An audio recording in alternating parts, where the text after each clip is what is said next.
Hola, ¿qué tal, queridos radioescuchas? Estamos transmitiendo desde la ciudad de Guadalajara, Jalisco, México, a través de Católica Radio, la radio independiente al servicio de la Iglesia. Los invitamos a escucharnos cada martes en punto de las 6 de la tarde, aquí en su programa Entre Amigos, conociendo y siguiendo a Jesús para vivir con Él. Los esperamos.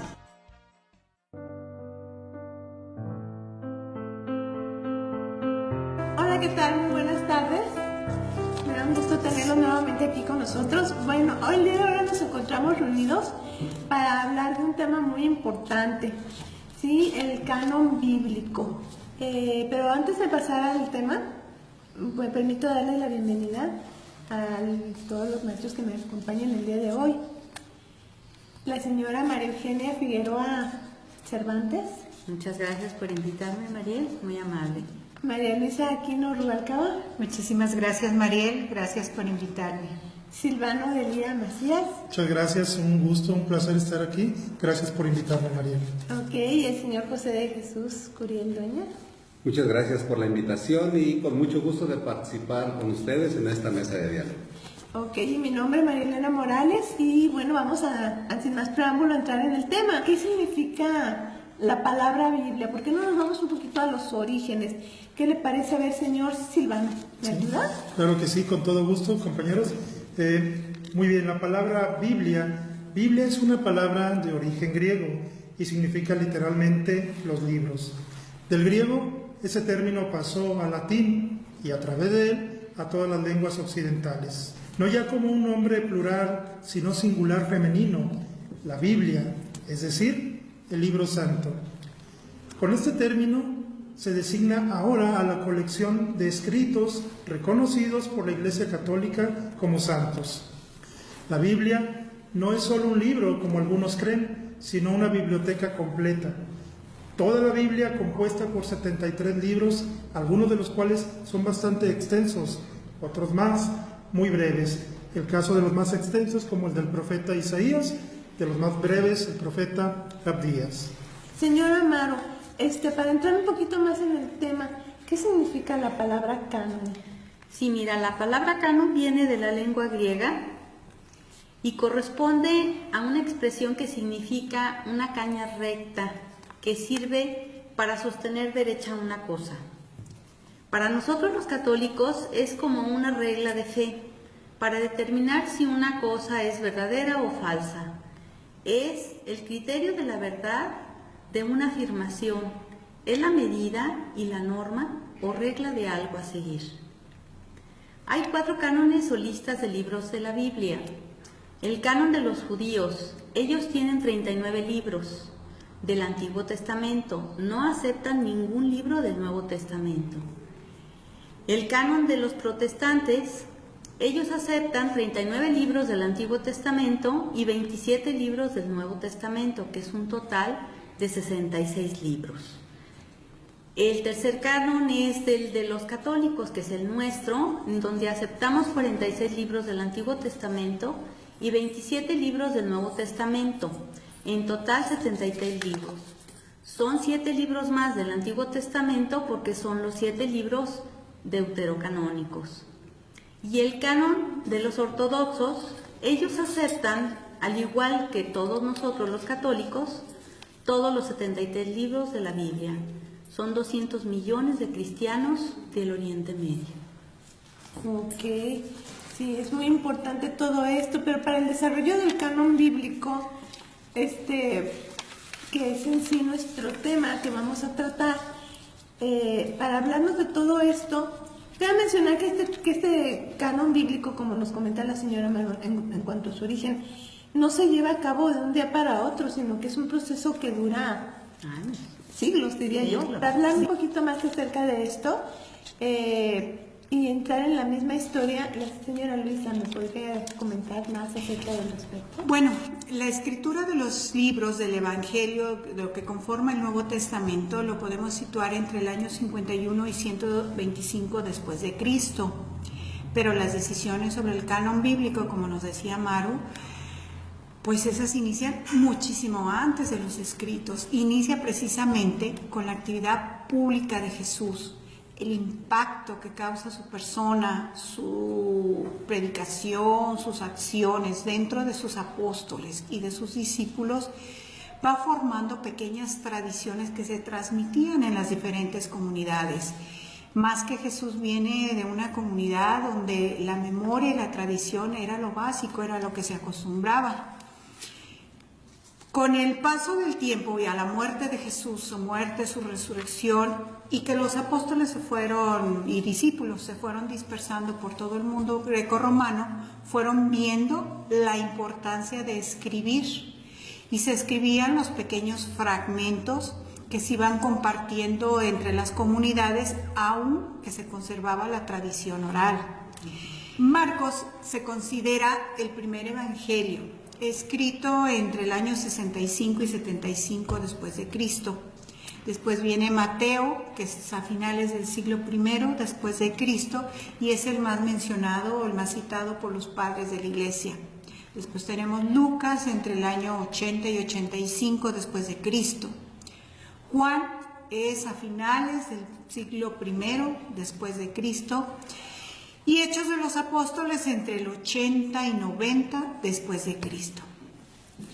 Y aquí tenemos a Pablo, que fue una de las figuras más relevantes en la historia de la producción literaria del cristianismo, que procede del año 50 después de Cristo. Y su primera carta en Tesalonicenses, la primera carta de Tesalonicenses que se ha conservado y constituye el escrito más antiguo del Nuevo Testamento. Es interesantísimo todo esto. Sin embargo, pues avanzando un poquito más en la historia, en este desarrollo del canon bíblico, Marción es muy importante. Claro que sí, de Marción. Estamos hablando ya en el año 140 después de Cristo. Marción fue muy importante en su época, fue un rico empresario naviero, hijo del obispo de Sinope en el Ponto. Y él quería un cristianismo limpio, sin trabas, como una nueva alianza, pura y simple. Por lo que él creía que había dos dioses. Uno era el Dios justiciero y cruel del Antiguo Testamento, y el otro Dios era el Abba, el bueno, el Padre de Jesús, del Nuevo Testamento. Así que creó él su propio Nuevo Testamento, que solo admitía unas 2/3 partes del Evangelio de Lucas y 10 cartas paulinas, eliminando totalmente el Antiguo Testamento y todo lo que se refería a la procedencia judía o a la identidad judía de Jesús. Así que el Nuevo Testamento de Marción fue el primero en ser compilado, forzando a la Iglesia a decidir sobre el núcleo del canon. Su canon eran 4 evangelios y las 10 cartas paulinas. Ok. Sin embargo, para el año 200 aún no estaba formado todavía el canon bíblico como tal. ¿Es correcto, Señor Jesús? Así es. Después de una exhaustiva depuración de una gran cantidad de los textos escritos en ese tiempo, Orígenes ya usaba el número de 27 libros del Nuevo Testamento, aunque la totalidad del canon no había sido autorizada. Esto de acuerdo a una lista compilada en Roma que se llamó Canon Muratoriano o Canon de Muratori, como se le conoce, donde había disputa sobre 7 libros: Hebreos, Santiago, Segunda de Pedro, Segunda y Tercera de Juan, Judas y Apocalipsis. Ok, sí. Y para el año 367, ¿qué nos puede comentar? Aquí se dio por primera vez ya la lista o el nombre completo de los libros que integran el Nuevo Testamento como lo tenemos hasta el día de hoy, los 27 libros. Atanasio, obispo de Alejandría, en el número 39 de su carta festal los da a conocer y utiliza por primera vez la palabra canonizados y da el orden exacto como está en nuestra Biblia hasta el día de hoy. Ok. Exactamente, pero ahora hay algo muy importante en todo esto, en la historia de la Iglesia para los concilios. También esto es algo muy importante, señor Silvano. Por ejemplo, hablando del concilio de Roma, tengo también el concilio de Hipona, fueron concilios muy importantes que marcaron algo decisivo en la historia. Así es. Claro que sí, con mucho gusto. Sí, en efecto fueron muy importantes. El concilio de Roma tiene lugar el año 382 después de Cristo. Ese concilio se había indicado en el concilio de Aquilea en el año 381 para ser un concilio ecuménico. Se compuso del Papa Dámaso, de San Ambrosio, de dos ilustres metropolitanos de Salimina y Paulino de Antioquía, que los occidentales reconocían ya por obispo de Antioquía. En el mismo se instituyó de forma base el canon bíblico con la lista del Nuevo Testamento de San Atanasio de Alejandría y los libros del Antiguo Testamento de la versión de los 70, es decir, la Septuaginta. Esta versión fue traducida del griego al latín por San Jerónimo, la así llamada Vulgata, la Vulgata latina, por encargo del mismo Papa. Ok, pero para el concilio de Hipona en el año 393, si mal no me... Sí, es correcto. Sí, el concilio de Hipona del año 393 después de Cristo es el concilio, fue un concilio de la Iglesia Católica, un concilio reunido en el año 393 en el que está decidido el canon o la lista oficial de los libros que integran la Biblia, Antiguo y Nuevo Testamento, según la lista que ha sido propuesta en el sínodo de la Odisea del año 363 y por el Papa Dámaso en el año 382. La Biblia cristiana tenía 73 libros, como ya lo dijimos, 46 en el Antiguo Testamento y 27 en el Nuevo, que quedaron reafirmados en el concilio debido a las dudas que generaron en el siglo III, debido a la inclusión de los así llamados deuterocanónicos. Así es. Cabe hacer mención también que a veces las fechas, muchas personas, cabe decir que no llevan mucha importancia, pero yo pienso que en este caso, para el desarrollo de la historia, del canon bíblico y en toda la historia, pues siempre es muy importante manejar las fechas. Por ejemplo, para el año 397, ¿qué sucede, señora Maru? Sí, mira, en el año 397 hay otro concilio que es el concilio de Cartago. Se confirma el canon de las Escrituras tal como lo conocemos hoy. Se aprobaron los 7 libros del Antiguo Testamento llamados deuterocanónicos, que son los libros de Tobías, Judith, Sabiduría, Siráside, Baruch, Primera y Segunda de Macabeos y algunas adiciones del griego del libro de Esther y de Daniel. Se define la lista completa de los 46 libros del Antiguo Testamento y los 27 libros del Nuevo Testamento. Se confirma la versión judía canónica del Antiguo Testamento, que son los 39 libros, conocida como la versión de los 70, y lo ratifica el Papa Ciricio. La versión de los 70, los judíos en el año 90 después de Cristo, el Sanedrín establecido en Yavnia, formó un canon judío quedando los 39 libros, que se llaman la Torá, que significan los libros del Pentateuco, los Nevehim, que son los libros de los profetas, y los Ketuvim, que son los libros históricos o didácticos. La presencia de San Agustín y de otros grandes padres de la Iglesia dan la autoridad sobre los libros elegidos para el canon de las Sagradas Escrituras. 3 puntos importantes se tomaron en cuenta para incluir los libros del canon. Primero, que tuvieran origen apostólico. Segundo, que se utilizaran en la liturgia desde el siglo I. Y tercero, que no tuvieran herejías. La Iglesia Católica introduce el término canon para indicar con él la clausura física del conjunto de libros integrados por el Antiguo Testamento y el Nuevo Testamento. Se declara que las Sagradas Escrituras, por ser inspiradas por Dios, son normativas en el ámbito de la doctrina y de la fe. Como cada periodo es muy importante, sumamente importante en la historia de la Iglesia, pero como para poder ver, por decir, cómo se inicia el segundo concilio celebrado en esa ciudad en el año 787, señora Luisa. Mira, tiene lugar en el año 787 después de Cristo, tiene lugar el Concilio II de Nicea, convocado por el Papa Adriano I. Adopta el Canon de Cartago del 397 y a partir de este momento la Iglesia Latina de Occidente y los griegos bizantinos de Oriente comparten el canon. Sin embargo, las iglesias monofisitas y nestorianas de Oriente estaban ya separadas y no aceptaron el canon hasta el Concilio de Florencia de 1442.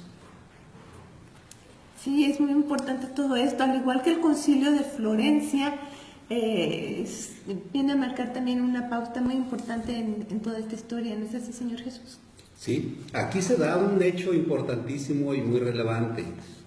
Se da la unión y el acuerdo de las dos iglesias, de la de Oriente y la de Occidente. Así de que en este año toda la Iglesia Católica acepta la Biblia griega de los 70, conocida como Septuaginta, y los 27 libros del Nuevo Testamento, confirmando así lo que 1000 años antes había publicado el Papa Dámaso.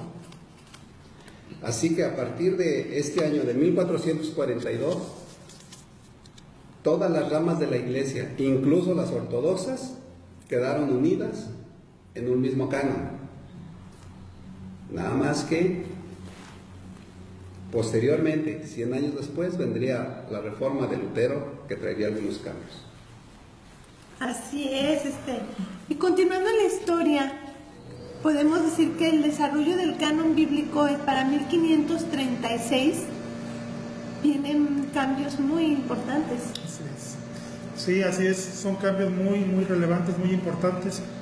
En el año 1536 después de Cristo, según los protestantes decían, los libros deuterocanónicos no pertenecen a la Biblia. ¿Por qué? Porque no son bíblicos, según ellos.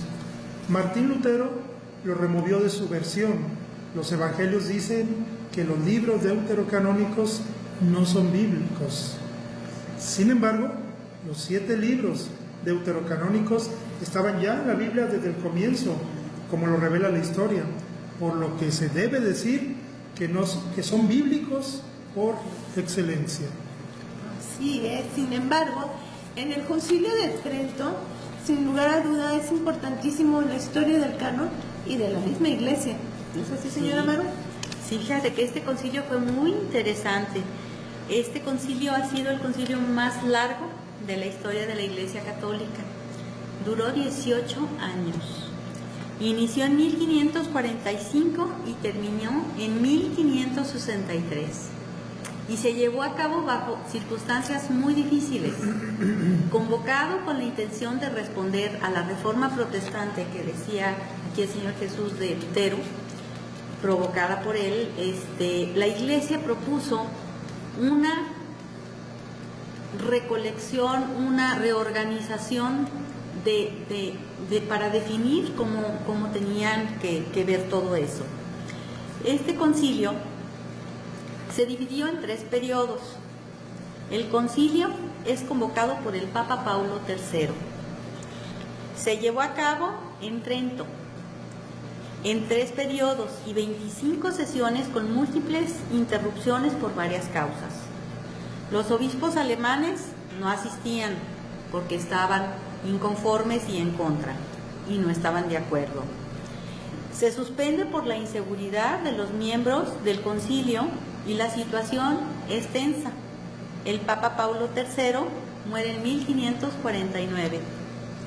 En el segundo periodo reanuda el Concilio de Trento el Papa Julio III, quien muere, y le sucede el Papa Marcelo II, quien muere a los 22 días de ser elegido. Le sucede el Papa Paulo IV, que realizó enérgicas reformas internas, pero él no consideró convocar el nuevo concilio. Y en el tercer periodo, el Papa Pío IV reabre el concilio y le encomienda esta importante tarea a San Carlos, su sobrino, San Carlos Borromeo. Se publica la bula en 1560 y en 1561 se reanuda en la Pascua de la Resurrección. Finalmente se leyeron y se declararon obligatorios todos los decretos acordados por el concilio durante los pontificados de Paulo III y Julio III. Los decretos se confirmaron en enero de 1563 por el Papa Pío IV en la bula Benedictus Deus. El Concilio de Trento ha demostrado ser de la mayor importancia para la vida de la Iglesia y definió con precisión sus dogmas esenciales. Se ocupó de innumerables temas doctrinales, morales, disciplinares, de los sacramentos, de la Eucaristía y el matrimonio, y el canon de las Sagradas Escrituras. Así es. Bueno, ya hablamos del canon, ya vimos ahora un poquito más de su historia. Perdón. Ahora vamos a retomar el tema de la Biblia. ¿Qué les parece? Sí, sobre las Sagradas Escrituras, señora Luisa. ¿Por qué no me ayuda diciéndome cuándo se dividió la Biblia? Porque si nosotros sabemos la Biblia, pues nunca ha estado como la conocemos hasta ahorita, ¿verdad? Así es. Era una lectura corrida, ¿verdad? Sí. Bueno, pues fíjate, la Biblia se dividió en capítulos y versículos en diferentes épocas y por grandes hombres, grandes pensadores. Stephen Langton era un teólogo, un cardenal y arzobispo de Canterbury, y él introdujo la división de la Biblia en capítulos tal como la conocemos hoy. Está Santex Palmino, que fue un filólogo, escriturista que sabía hebreo, y en 1487 ingresó en la orden dominica en el monasterio de Florencia. Para 1516 el Papa León X le alienta para traducir la Biblia al latín. Empleó 25 años en la traducción de la Biblia Veteris et Novi Testamenti Nova Translation, publicado en 1527, y fue la primera en dividir el texto del Antiguo Testamento en los versículos numerados como lo conocemos. También tenemos a Robert Stein. Él es un impresor, es un humanista francés interesado en las letras, que llegó a conocer profundamente el griego, el latín y el hebreo. Influenciado por el trabajo de los masoretas en el Antiguo Testamento, Stein dividió el Nuevo Testamento en versículos en el año 1551. Y la primera Biblia que incluyó totalmente la división en capítulos y versículos fue la llamada Biblia de Ginebra. Muy bien. Y para ampliar un poquito más este tema, ¿quién y cuándo imprime la Biblia? A ver, Señor Jesús. Mariel, compañeros, me gustaría explicarles un poco cómo se llegó a esto. En los primeros 15 siglos de la Iglesia era muy difícil obtener una Biblia porque se escribían a mano y su trabajo requería bastante tiempo. La copia de los escritos era encargada a monjes y frailes dedicados exclusivamente al rezo y a la copia de los libros. Su trabajo podía requerir hasta 10 años dependiendo del tamaño del escrito o del libro. Ellos atendían los encargos que le hacía el propio clero, o nobles, o reyes. Bien, llega Juan de Gutenberg, un orfebre católico alemán, y que en el año 1440 inventa la imprenta. El primer libro que imprime es la Sagrada Biblia, en el año 1452. Se le conoció en un tiempo como la Biblia de Gutenberg, aunque él solo fue eso, impresor nada más. Fue un trabajo de 42 líneas, que era el número de renglones que cabían en el texto. Desde ese tiempo, la Biblia se ha traducido a más de 60 idiomas y más de 1500 dialectos, y es conocida en todo el mundo.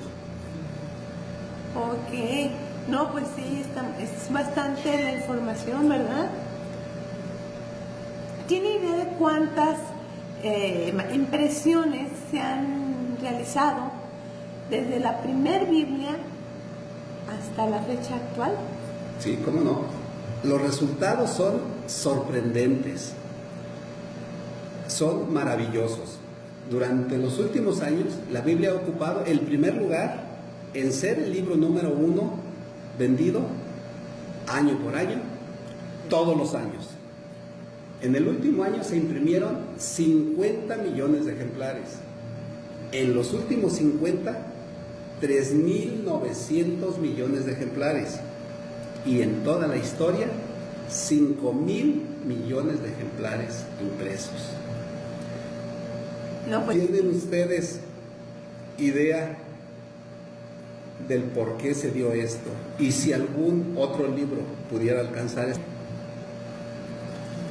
Definitivamente no. Creo que no hubo, no hay y no habrá ningún otro libro que pueda llegar a estas cantidades. Definitivamente la Sagrada Escritura creo que va a seguir siendo la más impresa. Definitivamente yo creo que esto habla de una historia que viene desde la creación misma y de la voluntad de Dios para que todos podamos tener su palabra. La Biblia es el único libro cuyo autor siempre está presente cuando se lee. Por eso es un libro que ha trascendido durante todos estos años. Muy bien. así es, bueno, entonces, como podemos ver, no habrá y no creo que vuelva a haber, como ya lo comentaron, un libro con tales características. La Biblia es el libro por excelencia. Y respecto al canon, bueno, pues resumiendo un poquito lo que hemos visto hasta el momento, vemos que el canon es lo mismo que la medida, es una medida, un parámetro, es una regla de fe que nos guía para las costumbres dadas por Dios a partir de este término. Es como nosotros podemos hablar de la colección de los libros inspirados por Dios, ¿sí? Estos libros son recogidos por la Iglesia y considerados por ella como una regla de verdad, ¿sí? En virtud de su origen divino. La canonicidad es propiedad de quien tiene los libros sagrados de ser inspirados para la misma Iglesia. Viendo siempre esto, cómo está presente la presencia de Dios y de su Santo Espíritu, desde el geógrafo que lo escribe, los papas que intervienen en cada concilio, junto con los obispos que participan en los mismos a lo largo de toda la historia, como ya lo hemos venido viendo. Siempre, en todo momento, podemos ver, podemos sentir la presencia de Dios en las mismas comunidades que reciben el mensaje y lo hacen suyo, lo comparten, lo comprometen hacia los demás. Por lo tanto, resumiendo y como sintetizando más toda esta plática que hemos tenido, el canon bíblico es de suma importancia, ya que para nuestra historia y para la misma Iglesia, ya que guarda el mensaje original de Dios a los hombres, ¿sí? Y bueno, pues finalizo agradeciéndoles a todos su participación, su asistencia, y pues muchísimas gracias, y les agradezco también a todas las personas que nos ven por este medio. Una vez más les repito mi nombre es María Elena Morales, a sus órdenes, y nos vemos para la próxima. Muchas gracias. Gracias, María. Y nos vemos Gracias. en la próxima. Nos vemos en la próxima.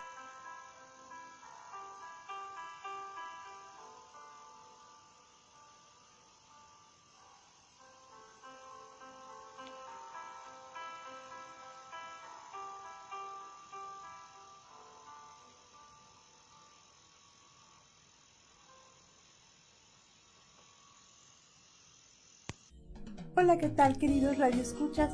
Estamos transmitiendo desde la ciudad de Guadalajara, Jalisco, México, a través de Católica Radio, la radio independiente al servicio de la Iglesia. Los invitamos a escucharnos cada martes en punto de las 6 de la tarde, aquí en su programa Entre Amigos. Conociendo y siguiendo a Jesús para vivir con Él. Los esperamos.